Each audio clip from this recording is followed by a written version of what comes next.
Hi, my name is Emily Johnson, and this is my multimedia project on racial, ethnic, and gender awareness issues today.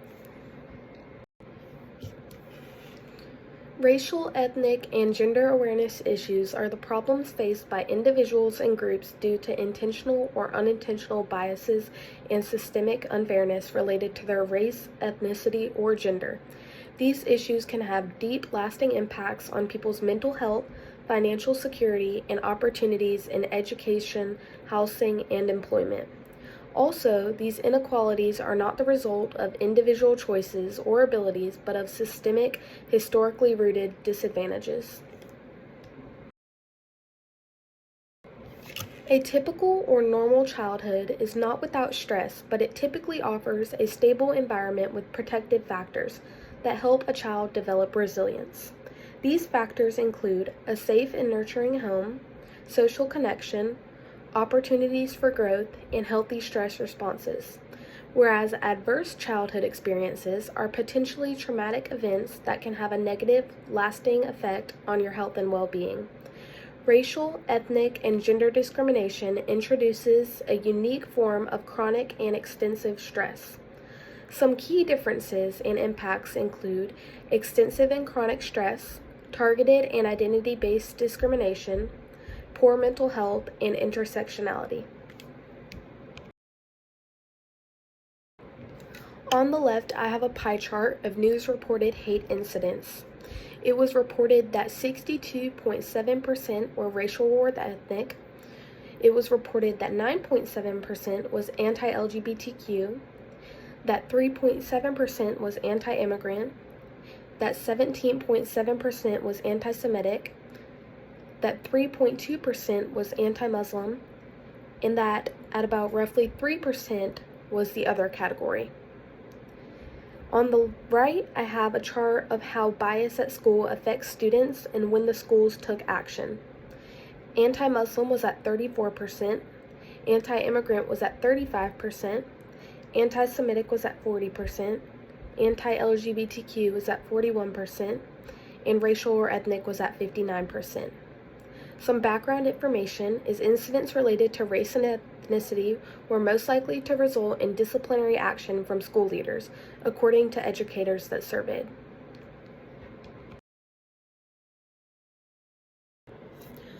On the left, I have implemented a chart of a percent of parents of school-age children who say the following has ever happened to their children. Things such as other children calling them names or racial slurs, a teacher or other adult treated them unfairly, other children hurt, threatened, or harassed them in person or online, a teacher or other adult assumed something bad about them, any of those, and the factor that race or ethnicity was a major or minor reason for this treatment. Then, on the right, I have incorporated a chart of parents whose children have had at least one negative experience. It was reported that total parents said the percent who said their children have received mental health care in the past 3 years, total parents was 45%, Hispanic parents was 42%, Black parents was 32%, and white parents was 50%. Then, on the farther right-hand side, it was the percent who said their children might have needed mental health care in the past 3 years but did not receive it. Total parents was 25%, Hispanic were 20%, Black parents were 23%, and white parents were 26%. Now on this slide, I have incorporated a high global adversity chart.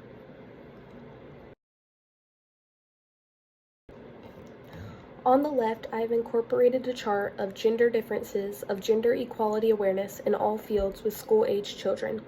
It has 3 categories, which are family fields, occupational fields, and school fields.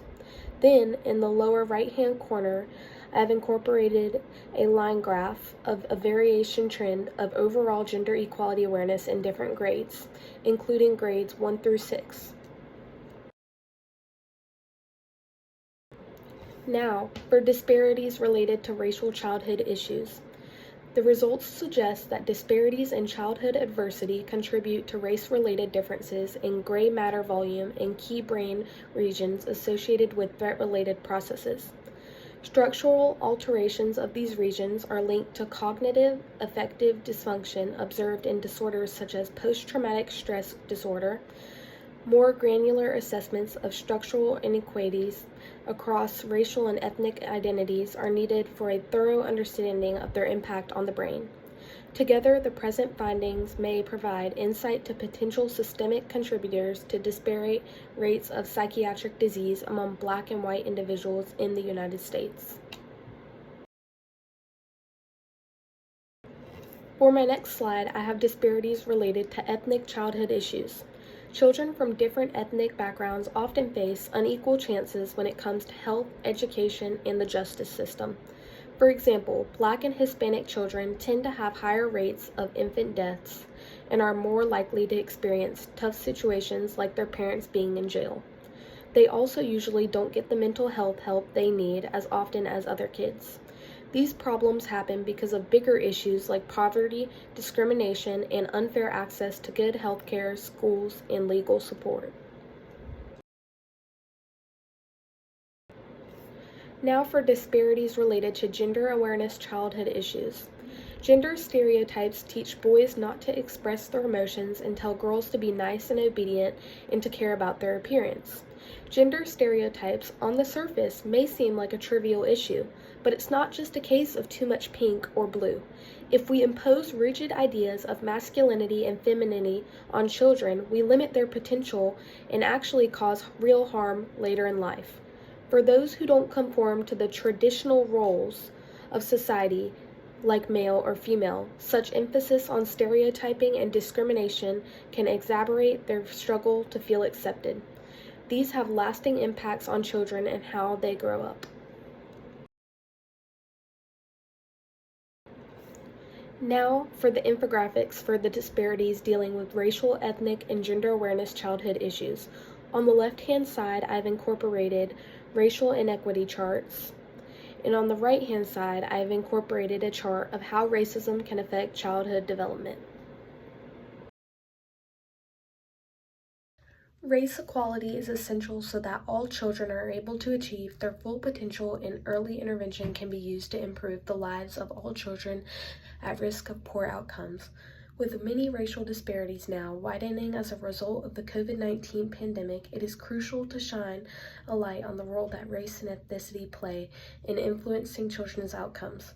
Also, systemic and interpersonal biases inflict chronic stress and trauma, leading to negative long-term consequences if left unaddressed. Prevention involves proactive measures that foster positive identity development and a healthy understanding of diversity from a young age.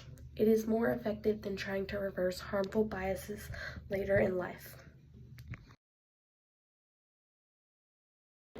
In conclusion, being aware of different races, ethnicities, and genders is really important for creating a fair and inclusive society.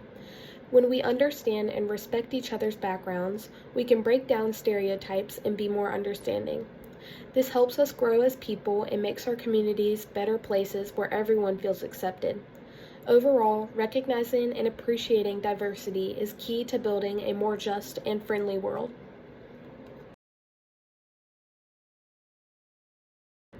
And now I've listed all my references on my reference slide.